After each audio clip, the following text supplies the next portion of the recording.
ഇത് കണ്ടോ, ഇന്നലെ കല്യാണത്തിന് പോയപ്പോൾ അവിടെ മെഹന്തി കല്യാണം ഉണ്ടായിരുന്നു. അവിടെ നിന്നൊരു മെഹന്തി അടിച്ചുകൊണ്ട് പോന്നിട്ട് ഇവിടെ ഇനായയുടെ മെഹന്തി കല്യാണം നടത്തിക്കൊണ്ടിരിക്കുകയാണ്. ഇഷാനി ചേച്ചിയാണ് കേട്ടോ മെഹന്തി കല്യാണം. കണ്ട കാക്ക തൂറിയതുപോലെയൊക്കെയാണ് ഇട്ട് വെക്കുന്നത്. എന്നിട്ട് എനിക്ക് ഇട്ട് തരട്ടെ എന്ന് ചോദിച്ചിട്ട് ഞാൻ വേണ്ട എന്ന് പറഞ്ഞു. ഇനായ പറയുന്നത് നല്ല ഭംഗിയുണ്ട് എന്നാണ് പറയുന്നത്. പക്ഷെ കണ്ടോ ഇതെന്താണ് ഈ കാണിച്ചു വെച്ചിരിക്കുന്നത്?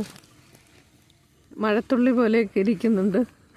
ചേച്ചി അനിയത്തിനെ ഏതായാലും ഇട്ട് കൊടുത്തോണ്ടിരിക്കുകയാണ്. അനിയത്തി ഒന്നും മിണ്ടാതെ അങ്ങനെ ഇരിക്കുക. അത് നശിപ്പിക്കാൻ നമ്മുടെ അനിയനും ഉണ്ട് കേട്ടോ കൂടെ. നമ്മൾ വളരെ നാളുകൾക്ക് ശേഷം വാഗമണ്ണിൽ എത്തിച്ചേർന്നിരിക്കുന്നു. ഒരാൾ കിടക്കുന്ന കിടപ്പുണ്ട്. അവിടെ ബുക്ക് അവിടെ ഇരുന്ന് പഠിക്കുവാണ് ആച്ചാട്ടി സോഷ്യൽ സയൻസ്. അന്തരീക്ഷം കണ്ടോ ഭയങ്കരമായിട്ട് മൂടി കോട വരുന്ന പോലെ മൂടൽമഞ്ഞ് പോലെയൊക്കെ ഇരിപ്പുണ്ട്. തണുപ്പുണ്ട്, നല്ല തണുപ്പുണ്ട്.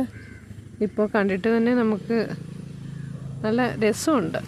ഏകദേശം നമ്മൾ വാഗമണ്ണി പോയ പോലെയൊക്കെ ഒരു പ്രതീതിയുണ്ട്. ഇവിടെ കമന്ന് കിടന്ന് പഠിക്കുന്നു, കളിക്കുന്നു ഇഷാനി അങ്ങനെ കിടക്കണതേ. ആങ്ങള അതിൻ്റെ ഇടയ്ക്ക് പണിയൊപ്പിക്കുന്നുണ്ട്.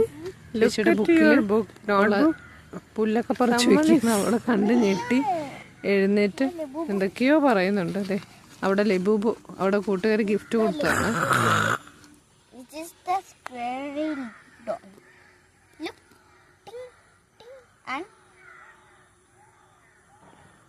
ഈ കുഞ്ഞു കൈ ഉണ്ടോ, അതും തിരിയും, അതും തിരിയും, ഇതും തിരിയും. ഇത് റിയൽ ലബൂബു ആണ്.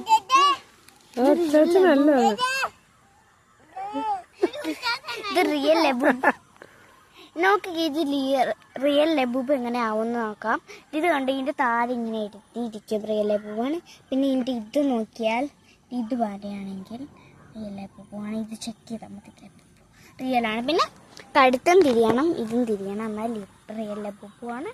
പിന്നെ ഇങ്ങനെ വരണം. This is real Labubu. ഇത് ഞങ്ങൾ വാങ്ങിച്ചല്ല, എൻ്റെ കൂട്ടുകാർ ഗിഫ്റ്റ് തന്നെയാണ്.